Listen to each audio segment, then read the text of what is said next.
Welcome back. Today we're going to talk about section 3.2 and we are going to discuss the concept of slope. Okay? Slope. What is slope in your own words? Well, many of you guys will talk about slope and say, well, slope, that's easy. Slope is rise over run. Okay? Or you'll say slope is m. Well, I'm not sure what that means, but you could do that. There is a portion of algebra where slope is m, okay? But slope is really, it's a rate of change. It's a steepness. Visually, certainly it's a steepness. But a rate of change is how we generally try and define slope. How quickly something changes over time or some other type of concept, okay? A rate of pay, how much you get paid, is a rate of change. There's a steepness or a slope in terms of earning money. How fast you run or how fast you drive. Those are all rates of change. So how quickly something changes. Okay, so slope on the coordinate plane, on the Cartesian plane, slope, a positive slope would be something that as you read going from left to right, that purple line has a positive slope. So it's rising as you read from left to right. That would be a positive slope. Something with a negative slope, well, again, as you read from left to right, it is going down. Okay? So here we have, the red line is something that has a negative slope. That particular line has a negative slope because they're going down as we proceed from left to right. They seem to be going down. Okay? So slope. Algebraically, we define slope. Yes, m. You'll see that in one of our formats for slope. Slope is rise over run.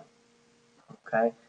If we have two ordered pairs, let's say we have two ordered pairs, x1, y1, and another ordered pair, x2, y2, we can calculate slope by subtracting one of the y coordinates from the other and dividing it by the difference of one of the x coordinates from the other.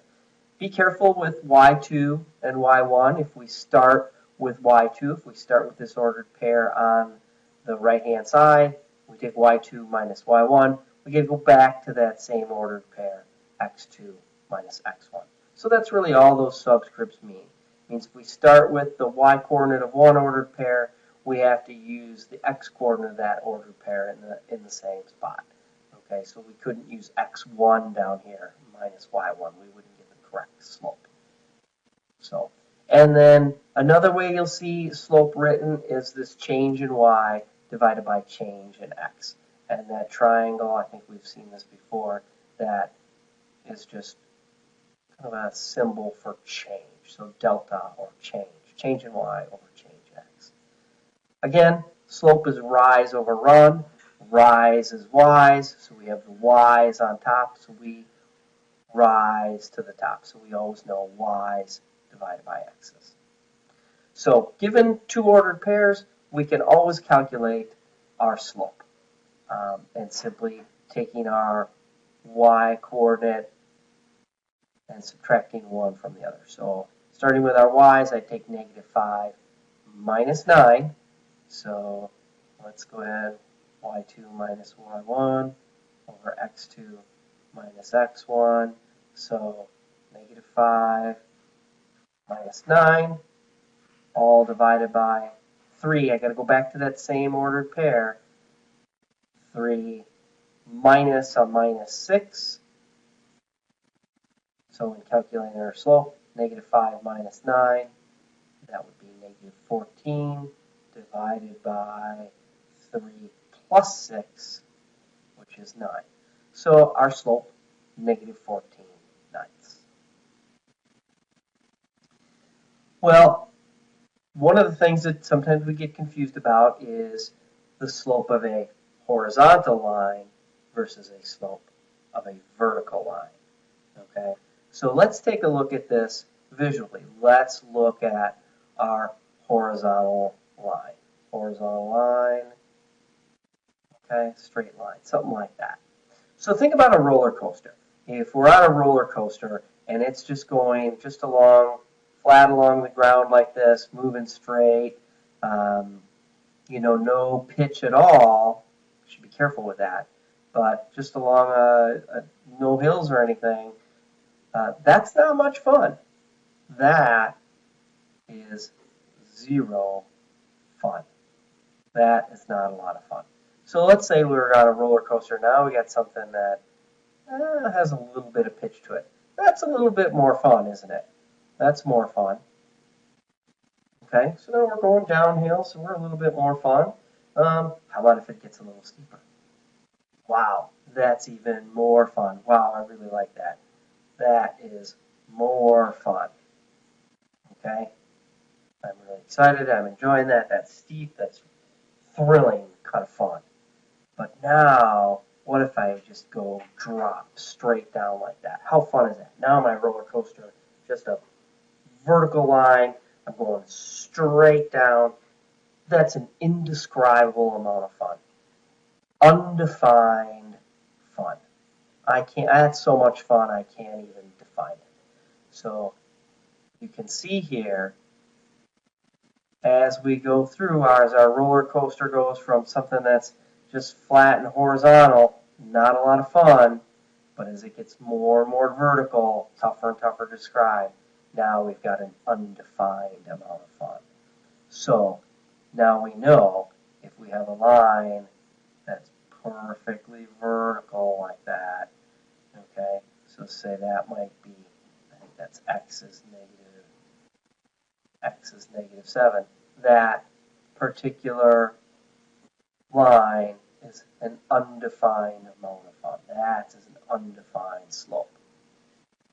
While the graph of a horizontal line, that's y equals 3. Okay? Well, that's zero fun. That's not too much fun. Zero fun. That's a little better, not jumping around. So that is zero fun. Okay? And you'll also see this undefined slope. You'll talk about that. That is no slope.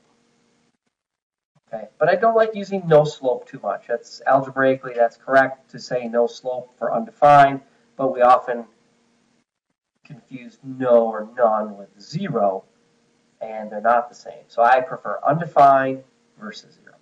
And how does this look mathematically? How does that work? Well, rise over run, that's our change in y over our change in x. So let's take a look at our equation here. At y equals 3, our blue line, well, if y is always 3, is there any change in y? No, there isn't. Y is always 3, so there's no change in y. So we have 0 over, now we could have a bunch of change in x, some particular number. 0 divided by a number, well, that is 0.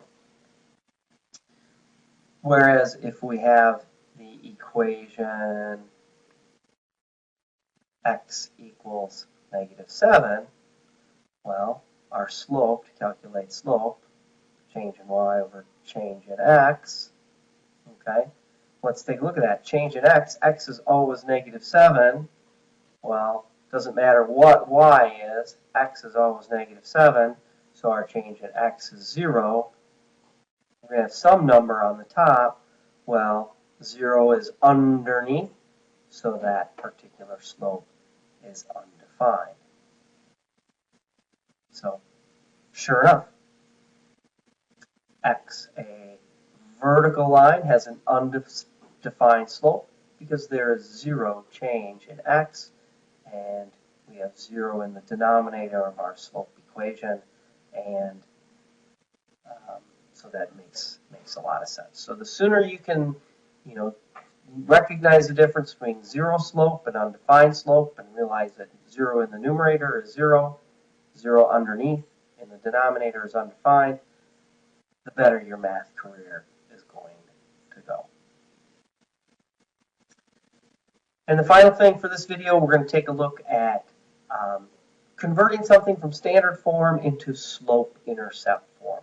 So we're going to take this particular equation. Let's take standard form where a, b, and c are all integers, and let's solve this for y, and let's see what we get. So I want to solve for y, so I'm going to go ahead and I'm going to subtract ax from both sides.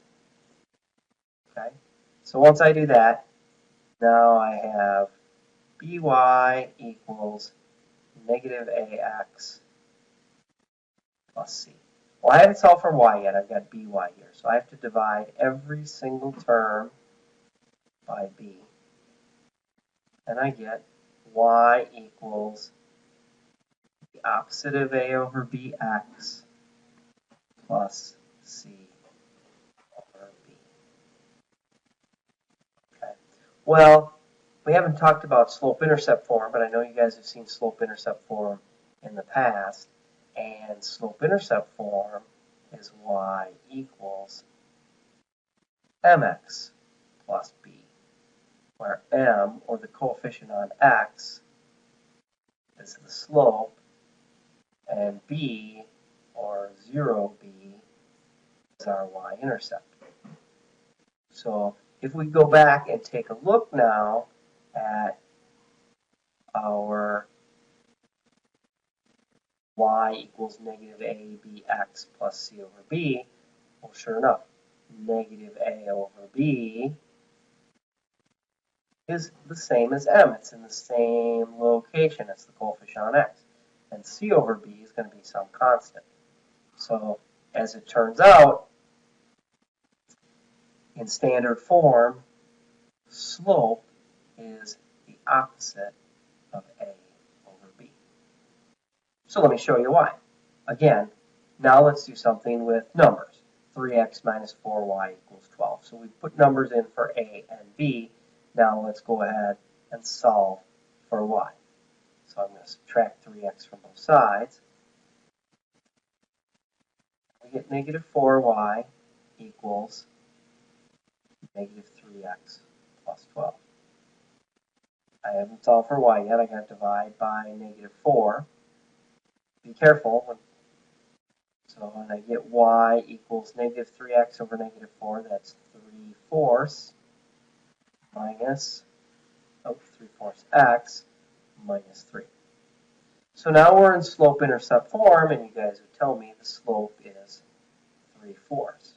Well, didn't we know back here at the beginning that a was 3 and b was negative 4? Well, if slope is the opposite of a over b, if we're in standard form, the opposite of a is negative 3, and the opposite of b, and just b, is negative 4. So our slope, negative a over b, is the opposite of 3 over negative 4, which is 3/4.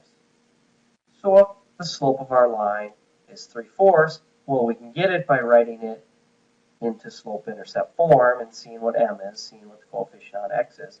Or, if we're really paying attention, we can look at our a value and our b value and take the opposite of a over b, the opposite of a over b, the opposite of 3 over negative 4, and just eyeball our slope and know that it is 3/4.